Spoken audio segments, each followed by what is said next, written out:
রাস্তায় দাউ দাউ করে জ্বলছে সারিবদ্ধ করে রাখা যানবাহন ও বিভিন্ন ভবন। কালো ধোঁয়ার কুণ্ডলিতে ছেয়ে গেছে চারপাশ। আগুন নেভাতে বেগ পেতে হচ্ছে দমকল কর্মীদের।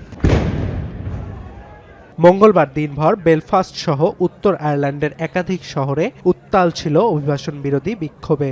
এ সময় হুট করে কালো মাস্ক পরা প্রায় ১০০ জনের একটি দল সহিংসতায় জড়িয়ে পড়ে। ভাঙচুর চালানো হয় বেশ কয়েকটি ভবন ও দোকানপাটে।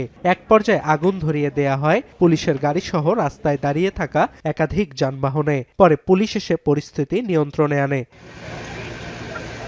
আয়ারল্যান্ডে কোনো মুখোশধারী সন্ত্রাসী ঠাঁই হবে না বলে হুঁশিয়ারি জানিয়েছেন দেশটির আইনমন্ত্রী নাওমি লং। এছাড়াও বিক্ষোভকারীদের সংঘাত পরিহার করে শান্ত থাকার আহ্বান জানিয়ে জড়িতদের গ্রেপ্তারে অভিযান চালিয়ে যাচ্ছে পুলিশ।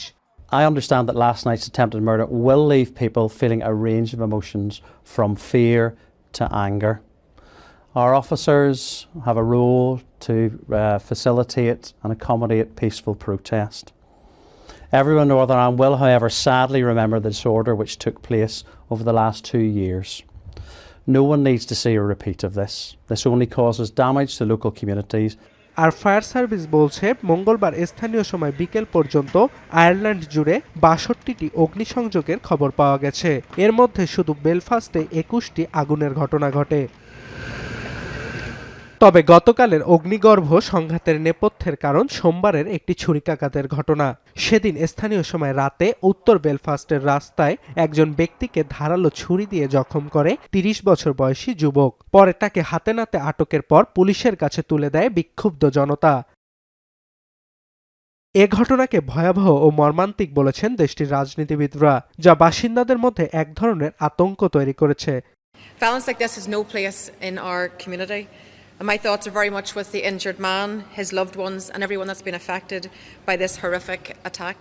শুরুতে অভিযুক্তকে সোমালিয়ান ভাবলেও পরে আয়ারল্যান্ড পুলিশ নিশ্চিত করে তিনি সুদানের নাগরিক। আয়ারল্যান্ড পুলিশ বলছে ২০২৩ সালে যুক্তরাজ্যে শরণার্থী মর্যাদা লাভ করেন অভিযুক্ত।